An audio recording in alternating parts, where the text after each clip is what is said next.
ইউরোপীয় ইউনিয়নের একটি হাই লেভেল ডেলিগেশন আজকে আমির জামাতের সাথে সাক্ষাৎ করতে আসছেন এবং সেখানে ইউরোপীয় ইউনিয়নের ডেপুটি চিফ যিনি ছিলেন তিনি এটাকে লিড করেছেন এবং বাংলাদেশি ইউরোপীয় ইউনিয়নের যিনি অ্যাম্বাসেডর তিনি এখানে উপস্থিত ছিলেন। দীর্ঘ সময় ধরে আলোচনা হয়েছে। আলোচনার মূল কনসেন্ট্রেশন ছিল আগামী নির্বাচন, তারপর অবজারভার পাঠানোর যে বিষয়টি এবং একটা এগ্রিমেন্ট করা বাংলাদেশ এবং ইউরোপীয় ইউনিয়নের সাথে, রোহিঙ্গা ইস্যু, এই সব কিছু মিলেই আলোচনা হয়েছে। আমরা বলেছি যে বাংলাদেশে একটা ফেয়ার এবং ক্রেডিবল ইলেকশন অত্যন্ত জরুরি, কারণ বিগত 55 বছরে বাংলাদেশের যে ক্রাইসিস তৈরি হয়েছিল এর অন্যতম প্রধান কারণ ছিল সুষ্ঠু এবং সঠিক নির্বাচনের অভাব।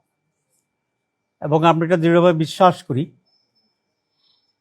এই যে স্টেলমেটটা তৈরি হয়েছে বাংলাদেশের রাজনীতির অঙ্গনে, এটার জন্য আজকে অত্যন্ত প্রয়োজন হচ্ছে আগামী একটি সুষ্ঠু এবং অবাধ নির্বাচন। যদি আগামী নির্বাচনটি অবাধ এবং সুষ্ঠু না হয়, নিরপেক্ষ না হয়, তাহলে ক্রাইসিস কিন্তু শেষ হবে না, ক্রাইসিস আবার নতুন করে তৈরি হবে এবং এটা আরও গভীরতর হবে। আমরা এটা তাদেরকে স্পষ্ট বলেছি এবং আমরা আশঙ্কার কথা বলেছি।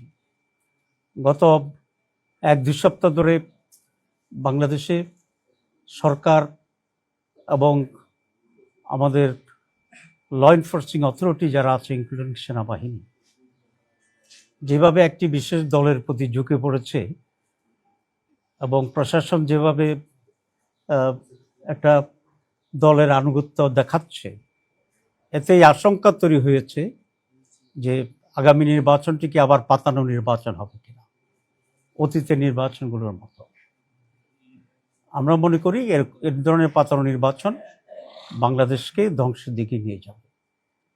আমরা ইলেকশন কমিশন, গভর্নমেন্ট এবং অল আদার ইনভলভ অথরিটির কাছে আবেদন করি তারা যেন এখনই এ ব্যাপারে নিরপেক্ষ হয় এবং বাংলাদেশকে সেভ করার জন্য তারা ভূমিকা পালন করে।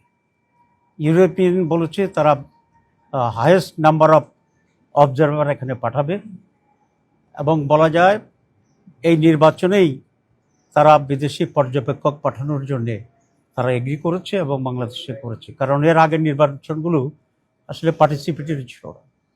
আমরা বলেছি আমরা এটাকে ওয়েলকাম করি।